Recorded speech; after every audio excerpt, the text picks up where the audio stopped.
Hello and welcome back to our channel the DV box. আবার চলে এসেছে একটা নতুন ভিডিও নিয়ে। এটা দেখছো আমাদের ব্যাকগ্রাউন্ডে, দেখো এটা আমাদের নিজেদের বাড়ি না। তো তোমরা যদিও আমাদের হোম ট্যুর দেখো নি এখনও, সেটার ভিডিও আমরা দেবো খুব তাড়াতাড়ি। এটা হচ্ছে আমরা আছি কলকাতাতে। কলকাতায় তো আমার থাকার কথা ছিল অনেক দিন আগে থেকেই, কিন্তু মাঝখানে মানে কি বলবো, এমন একটা পরিস্থিতি আমাদের সামনে আসে যার জন্য আমরা ভিডিও করতে পারছি না, কিছু তোমাদের সাথে শেয়ার করতে পারছি না। তোমরা যারা আমাদের ভ্লগ প্রতিনিয়ত দেখো তারাও অবশ্যই জানো যে আমরা কোনো ভ্লগ সেভাবে আপলোড করছি না বিয়ের পর থেকে। আসলে বিয়ের পর থেকে খুব খারাপ মানে যাচ্ছে আমাদের, তো এখনও সেটা শেষ কাটিয়ে উঠতে পারিনি। কতদিনে হবে জানিও না। তো কারণটা বলি যে আমার মার কিডনির সমস্যা ছিল, সেটা নিয়ে আমরা একটা ভিডিও করেছিলাম এর আগে, দেখেছো হয়তো যারা আমাদের রেগুলার ব্লগ দেখো তারা। আর তো মায়ের কিডনির সমস্যাটা আমাদের বিয়ের পরেই হুট করে মানে 1 মাসের মধ্যে অনেকটা বেড়ে গেছে, অনেকটা মানে অনেকটাই। তো তারপরে তো ব্যাঙ্গালোরে নিয়ে যাওয়া হয়। ব্যাঙ্গালোরে গিয়ে ডাক্তার বলে যে কিডনি ট্রান্সফার না করলে মানে মার মানে বাঁচার ঝুঁকিটা অনেক কম। কি বলবো, এর থেকে কষ্টের কথা তো আর হতেই পারে না। তো এরপরে আর কি আমরা ডিসিশন নেই যে আমরা ট্রান্সফার করাবো, তারপরে আমরা শুরু করে দিই প্রসেসিং। জন্য মন থেকে কোনো রকম ইচ্ছে ছিল না যে মানে তোমাদের সাথে কিছু শেয়ার করি বা ভিডিও করি, মানে কিছুই ভালো লাগতো না। নিজের মায়ের এরকম হলে কার না ভালো লাগে, মানে কি বলবো, আমি না পারতাম ঘুমোতে, না পারতাম খেতে। যতদিন আমরা ডিসিশন নেই নিজে ট্রান্সফার করাবো, তার আগ মুহূর্তটা মানে এমন বাজেভাবে কেটেছে, তোমাদেরকে বলার মতো ভাষা নেই। তো আমার বন্ধু পীযূষ, ওর বাবার কিছুদিন আগে ট্রান্সপ্লান্ট করানো হয়েছে আর কি, কলকাতা থেকেই আর.এন. ট্যাগর হসপিটাল থেকে। তো আমিও তখন ওদেরকে আশ্বাস দিলাম যে এখান থেকে তোমরাও করাতে পারো। তো মেন কথা ফার্স্ট প্রসিডিওরই ছিল হচ্ছে ডোনারের, যে ডোনেট করবে আর কি কিডনিটা। তো সেটা নিয়েই মেন প্রবলেমটা ছিল আগে, কিন্তু সেটাও ম্যানেজ হয়ে গেছে ভগবানের অশেষ কৃপায়। তো তারপর তো আমরা সব প্রসেসিং আস্তে আস্তে শুরু করি। তোমরা যদি ভেবে থাকো যে এটা একটা নর্মাল অপারেশন, একদমই না। এটা মানে কি বলবো, একদম মানুষকে হ্যারাসমেন্ট করানো, মানে এই কাগজ সেই কাগজ, এখানে যাও ওখানে যাও, মানে প্রচুর কিছু। এই প্রসেসিংয়ের মধ্যে যদি মানে যারা কিডনি পেশেন্ট তাদের ফ্যামিলিরা একমাত্র জানবে যে কি পরিমাণে হ্যাপা আছে এই কাজটার মধ্যে। আর আমাদের বিয়ে হয়েছে 5 মাস হলো, সেই বিয়ের 1 মাস পর থেকে আমরা শুরু করেছি সব কিছু। এখনও কাটিয়ে উঠতে পারিনি, এখনও অপারেশনের মোটামুটি 2-3 মাস তো দেরি আছেই। তাহলেই ভাবো একটা নর্মাল অপারেশন হলে কি হয়, মানে ঠিক করলাম তারপরে খুব বেশি 1 মাসের মধ্যেই সব কিছু হয়ে যায়, কিন্তু এটা মানে খুবই ডিফিকাল্ট একটা ব্যাপার। আর সেই ইয়ের মধ্যে দিয়ে আমরা যাচ্ছি বিয়ের পর থেকে। প্রথমে কি এখানে হসপিটালে আসার পরে ডোনারকে নিয়ে আসার পরে ডোনারের সাথে পেশেন্টের আগে চেক আপ করানো হয়। সব কিছুর অনেক মানে প্রচুর রকমের টেস্ট থাকে।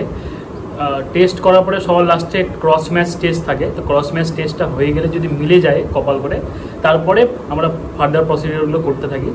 তো আমাদের কপাল ভালো যে আমরা প্রথম ডোনারই আমাদের মিলে গেছে সবকিছু, না হলে আবার প্রথম থেকে সবকিছু করতে হতো, আবার সবকিছু টেস্টের জন্য আবার প্রথম থেকে আলাদা টাকা দিতে হতো। প্রচুর টাকার মানে দরকার এখানে। টেস্ট করতেই মোটামুটি 1.5 থেকে 2 লাখ টাকা খরচা প্রথম স্টেজে। তারপরে তো আরো আছেই। 1.5 থেকে 2 লাখ তুমি ভাবো একবার। আমার বিয়ে দিয়েছে মানে কয়েকদিন মাত্র হলো, তারপরে যদি এরকম একটা ধাক্কা আসে জীবনে তাহলে মানে কি হতে পারে। তারপরেও আমরা থেমে থাকিনি, তোমাদেরকে মাঝে মধ্যে আপডেট দেওয়ার চেষ্টা করছি। যদি তোমরা একটু দয়া করে আমাদের ভিডিওগুলো দেখো, আমাদের সাথে থাকো, আমাদেরকে সাপোর্ট করো, তাহলে খুব ভালো হবে আর কি। তো সেই সূত্রেই আমরা কলকাতায় এসেছি আবার। এই দিয়ে আমাদের 5 বার আসা হয়ে গেল। মাঝখানে বাপিও একা এসেছিল কিছু কাজের জন্য। মানে শুধু যে হসপিটাল কাজ তা না, কোর্ট আছে, পুলিশ স্টেশন আছে, ভিডিও আছে, স্বাস্থ্য ভবন আছে, মানে শেষ করা যায় না এত প্রসেস। তো তোমাদের যদি কোনো রকম কারো এই বিষয়ে কোনো রকম হেল্প লাগে তাহলে অবশ্যই বলো, আমরা সেটা নিয়েও ভিডিও করব। অবশ্যই আমরা সাহায্য করব তোমাদেরকে যতটা পারবো। তো সেই সূত্রে আমাদের কলকাতায় আসা। এবার তো আমরা একটা মানে সিঙ্গেল রুমে নিয়েছি, যেহেতু শুধু মাকে নিয়ে এসেছি। আসলে আমার মায়ের হাতে চ্যানেল করা হয়েছিল, হাতে চ্যানেলটা দিয়ে ডায়ালিসিস হতো। এত যাদের কিডনি পেশেন্ট তারা হয়তো এটা জানবে, তাদের ফ্যামিলির লোকজন, যে ডায়ালিসিস করাতে হলে হাতে ফিস্টুলা করাতে হয়। তো তো ফিস্টুলা আবার ওপেন হতে 45 দিন টাইম লাগে। ততদিন গলার মধ্যে একটা টেম্পোরারি করানো হয়, সেটা 1 মাস মতো মেয়াদ থাকে, সেটা দিয়ে ডায়ালিসিস হয়। তারপর 45 দিন হয়ে গেলে হাতেরটা চালু হলে হাতেরটা দিয়ে আবার শুরু হয়। তো আমাদের কপাল এতটাই খারাপ যে হাতের ফিস্টুলাটাও বন্ধ হয়ে গেছে, মানে 1-1.5 মাস চলে বন্ধ হয়ে গেছে। এখন অপারেশনের অনেকটাই দেরি। আর ডায়ালিসিস করানো মানে ডায়ালিসিসের উপরেই বেঁচে থাকা। ডায়ালিসিসটা না করলেই কিডনির কোনো কাজই নেই, সব কাজ বাইরেই হচ্ছে আমাদের বডির। এটাই হচ্ছে ডায়ালিসিসের মানে। তো সপ্তাহে 2টো করে আমার মার ডায়ালিসিস হয়। সেই জায়গায় হাতের চ্যানেলটা বন্ধ হয়ে গেছে। যে ফট করে আমরা কলকাতায় চলে আসবো সেটাও তো না, সেটাও করা যাচ্ছে না। 2 সপ্তাহ এমনিই ছিল ডায়ালিসিস ছাড়া। ভগবানের কৃপায় যে মা ভালো ছিল 2 সপ্তাহ। তারপরে আমি মাকে নিয়ে চলে এলাম এখানে। বাপিও 2 দিন আগে কাজ ছেড়ে এখান থেকে গেছে, তাই জন্য বাপিকে আর মানে প্রেশার দেওয়াটা ঠিক হতো না। তো তাই আমি মাকে একাই নিয়ে চলে এলাম। এখানে গৌরব ছিলই। তো আমরা 3 জন একদম হসপিটালে পেছনে আবার রুম নিয়েছি। এর আগেও এসে আমরা রুম নিয়েছিলাম, একটা বড়সড় রুম ছিল। এবার একটা সিঙ্গেল বেডের একটা রুম নিয়েছি। তো গেস্ট হাউসটা খুবই ভালো, মানে খুবই পরিষ্কার পরিচ্ছন্ন। আমরা এর আগেও এসেছিলাম, যেন এবারও এসেছি। হসপিটালের কাছে, মানে আরেকটা একদমই পাশে, হেঁটে 1 মিনিট এখান থেকে। তো ওই জন্য আমাদের যাতে মাকে বেশি হ্যারাসমেন্ট করতে নাও হয়, তার জন্য আমরা একদম হসপিটালের পাশেই রুমগুলো নিচ্ছি। এখন মা হচ্ছে হসপিটালে অ্যাডমিট আছে, অপারেশন হয়েছে কালকে, মানে বুকে চ্যানেল করা হয়েছে। আমরা ভেবেছি যে বুকে ওই পাম্প ক্যাট বলে ওটাকে, তো ওটা করানো হয়েছে। ওটার মেয়াদ থাকে 1 বছর। তো ওটা দিয়ে এবার ডায়ালিসিস হবে। তো মার শরীরটা একটু খারাপ আছে, তাই জন্য 2 দিন ওরা হয়তো রাখবে হসপিটালে। তো এখন তো আছি আমি ওর সাথে, আর ওর কাজও চলছে, ওয়ার্ক ফ্রম হোম চলছে। তো এই তো হলো কথা। মানে কি বলবো, তো মানে বলার মতো কোনো ভাষাই নেই। আমার খুব খারাপ লাগছে বলতে, আর তোমাদেরকে আপডেট দিতে না পারার জন্য সেটাও খারাপ লাগছে খুব। তো এখন তো কোনো কাজ নেই, আজকে স্যাটারডে, আমারও আজকে ছুটি বলতে গেলে। তাই আমিও ঘুমাচ্ছি। ও কখন উঠে পড়েছে আমি বুঝতেও পারিনি। একদম আস্তে আস্তে উঠে মানে বাইরে গেছে, বাজারের দরকার ছিল, বাজার করে নিয়ে এসছে, জল নিয়ে এসছে, সবকিছু নিয়ে এসে তারপরে আমাকে ডাকছে। তো আমি উঠে মানে ফট করে দেখি যে 10টা বাজে। 10:30 বাজে আমি মানে পুরো ঘুমাচ্ছি। যাই হোক, কালকে মাকে হসপিটালে অ্যাডমিট করতে করতে আমাদের 2টো বেজে গেছিলো। সকাল থেকে কিচ্ছু খাওয়া হয়েছিল না। তারপরে এসে আমি মাছের ঝোল করেছিলাম এখানে। ও মাছ আবার বাজার থেকে কিনে নিয়ে এসে আমাকে দিয়েছিল, আমি মাছের ঝোল করেছিলাম। ওটা দিয়ে আমাদের কালকে 3:30টা হয়ে গেছে। তো আজকে কি এনেছো তুমি? আমি তো জানি না, দেখা যাক, তুমি দেখতে থাকো, তোমরা দেখতে থাকো কি আছে। তো আমাদের আবার 5টা থেকে 6টা অবধি হচ্ছে ভিজিটিং আওয়ার্স। তার আগে হসপিটালে এখন যাওয়ার ব্যাপার নেই, তো ঘরেই বসে আছি। তো এখন নেই, তো দেখো তোমাদেরকে একটু ভিডিও করে দেখালাম। এখন তো রান্না বান্না করতে হবে, না হলে তো দুপুরে না খেয়ে বসে থাকতে হবে। তো চলো কি করা যায় একটু তোমাদের সাথে শেয়ার করি। চলো, আমি অনেক দেরি করে ঘুম থেকে উঠলাম। আমার বর কখন ঘুম থেকে উঠে বাজারে গেছে, বাজার করছে, সব কিছু কিনে নিয়ে এসছে, আবার ম্যাগিও বসিয়ে দিয়েছে। আমি কিছু জানি না। এখন ঘুম থেকে উঠে ব্রাশ করছি। টাইমটা দেখো কটা বাজে, টাইমটাও দেখাই। 10:44 বাজে এখন। ম্যাডাম এখন ব্রাশ করছে। এই যে আমার বর আজকে আমাকে ম্যাগি করে খাওয়াবে, ম্যাগি বসিয়েও দিয়েছে।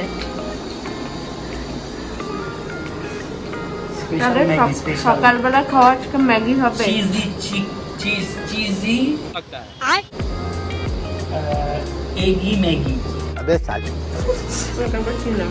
এই যে আমার বর আবার ম্যাগি করার পর ডিম করছে। তো লবণটা লাগবে, লবণটা কোথায় প্লিজ? লবণ এই যে লবণ এই যে। আরে অত লবণ দিও না, খাওয়া যাবে না কিন্তু। এটা ধরার কিছু নেই, সারা ছিঁড়া আছে না, কাপড়টা দিয়ে ধরো। কাপড়টা দিয়ে ধরো, সাদা খাবো। কি মনে হচ্ছে বলো তো ডিমটা দেখে? কটা ডিম? এটা না ধরলে খুব কষ্ট হচ্ছে। এইভাবে আরে খাও আগে, তারপর তো বলো। ম্যাগি করে রেখে দিয়েছে এক গাদা। এগুলো কে খাবে এতগুলো? তুমি খাবে, কিন্তু অনেক ম্যাগি খাবে ভালো। চলে এসছো নিয়ে? এই যে special Maggi masala with cheesy. নিচে রাখো, গরম। এক গামলা করে নিয়ে চলে এসছে। এগুলো খাবে কে? আমি খাবো। আমি করেছি, আমি খাবো এটা। আমি একদম পরিষ্কার পরিচ্ছন্ন করে রেখে দিয়েছি কালকে রাতেই, বাসন টাসন মেজে, যে যেন সকালে উঠে বেশি ঝামেলা করতে না হয়। আর এই যে ম্যাগি বসিয়েছিল, এই দেখো হাঁড়িতে বসিয়েছিল, আর এই হাঁড়ি ঢাকনাটা কি অবস্থা করেছে এইটুকু সময়ের মধ্যে। আর এখন আবার এগুলো মাজবো, মেজে তারপরে আমি রান্না বসাবো। এই যে মাছ ধুয়ে নিয়েছি ম্যাডাম, এখন রান্না করবে। কালকে পাবদা মাছ নিয়ে এসেছিল, আজকে বাটা মাছ। পাবদা মাছের ঝোল আমি কিন্তু রান্না টান্না কিছু পারি না, তাও কালকে করে যে তোমাকে খাওয়াতে পেরেছি এটাই অনেক। কেমন হয়েছিল? খুব সুন্দর হয়েছিল, খুব সুন্দর সত্যি, মানে ভালো হয়েছিল আর কি, ভালো হয়ে গেছিল। আজকেরটা জানি না কি হবে, দেখি চেষ্টা করি। কালকে লঙ্কা চেরা ঝোলি করেছিলাম, আজকেও তাই করবো। মানে এতটা গরমে লঙ্কা চেরা ঝোলটা খাওয়াটাই বেশি ভালো হবে।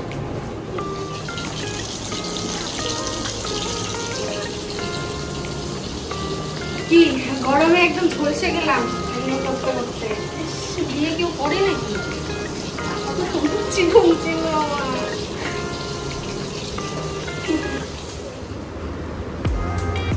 কি করছেন আপনি? দেখতে পাচ্ছ না?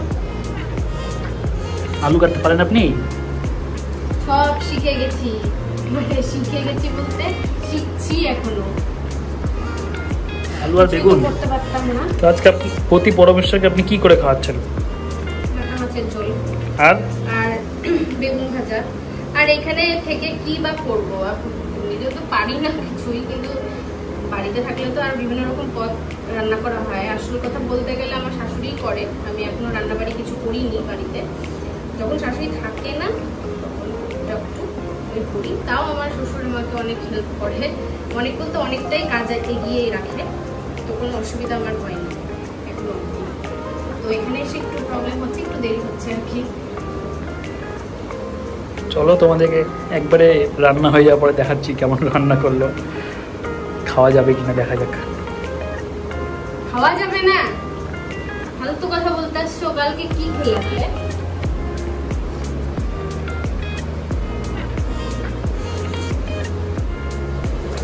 কাজ করতে করতে আবার উঠে আমার জন্য এটা নিয়ে আসলো। আর খাওয়ার পরে খাওয়ার কি এখন উঁচু হয়েছে কয়েকদিন ধরে, কালকে রাতে কাজ শেষ করেনি, তাই জন্য আজকে করছে বসে বসে কাজ বেচারা।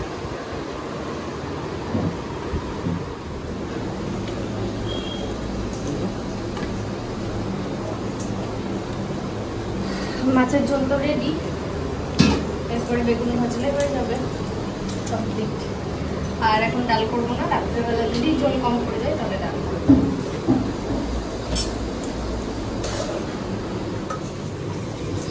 তাহলে ভাতও হয়ে গেল কমপ্লিট। 2টা বাজে স্নান করবো। আমাদের রুমটা একটু দেখিয়ে দিই। এই হচ্ছে আমরা যে রুমে আছি, সেই রুমটা খুবই অগোছালো অবস্থায় আছে। তো সামনে 2টো জানালা আছে বড় বড়, আর অনেকটাই বড় ঘরটা, ভীষণ পরিষ্কার পরিচ্ছন্ন। ওই জন্যই আমরা এই রুমটা নিলাম। আর 3 জনে থাকার জন্য এনাফ, অনেক বড় একটা বিছানা, টিভিও আছে। আর এখান থেকে বাইরের ভিউটাও দেখা যায় বেশ ভালো।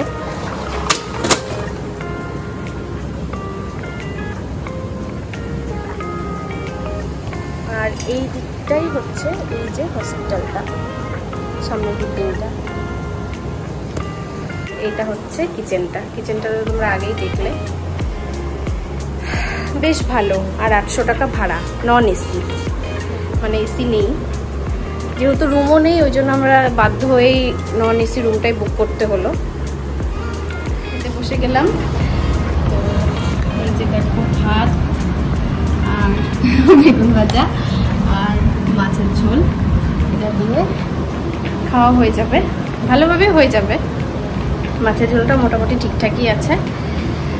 তো একবারে স্নান করে ফ্রেশ হয়ে খেতে বসে গেলাম। চলো খাওয়া যাক। রান্না কেমন হয়েছে? একটু শুয়েছিলাম, শুয়ে একটা বই দেখলাম। তো বইটই দেখে এখন বাজে 5টা। তো মার সাথে একটু দেখা করতে যাব, 5টা থেকে 6টা অবধি টাইম দেখা করার।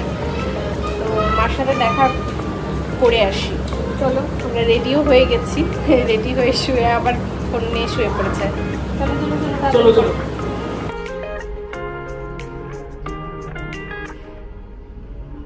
মাকে দেখে আবার ঘরে চলে এসেছি, হসপিটাল থেকে জল করে নিয়ে চলে এলাম। তো এখন একটু রেডি হলাম, একটু বাইরে যাব। বাইরে অনেকটাই হাওয়া হচ্ছে, মনে হচ্ছে বৃষ্টি টিষ্টি আসবে। তো যাক, ওয়েদার অনেকক্ষণ পরে ভালো হবে।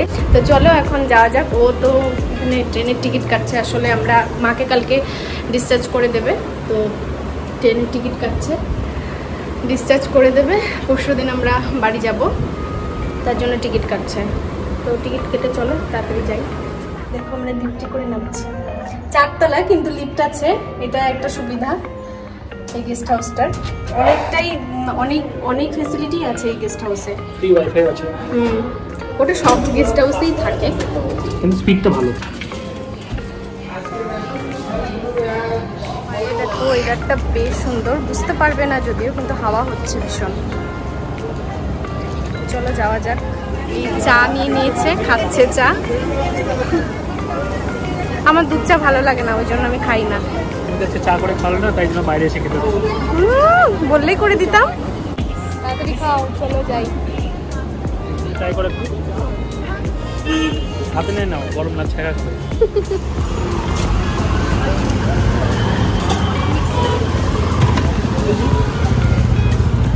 এই যে আইসক্রিম নিয়ে নিয়েছি ম্যাডাম।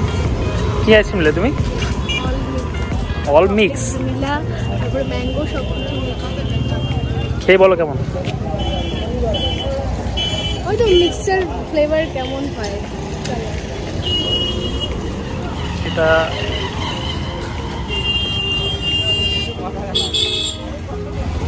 এই যে ওইটা হচ্ছে আর.এন. টেগোর হসপিটাল, আর এই 5টা রাস্তা পুরো। এই রাস্তা দিয়ে এখন আমরা হাঁটছি সন্ধ্যাবেলা, কারণ যাওয়ার তো কোনো জায়গা নেই। এইদিকে যাবো। এই সাইড, এই জায়গাটা দেখতে বেশ ভালো লাগছে। সাইড আছে পুরো বিদেশ ফিল মনে হচ্ছে এখানে, তাই না?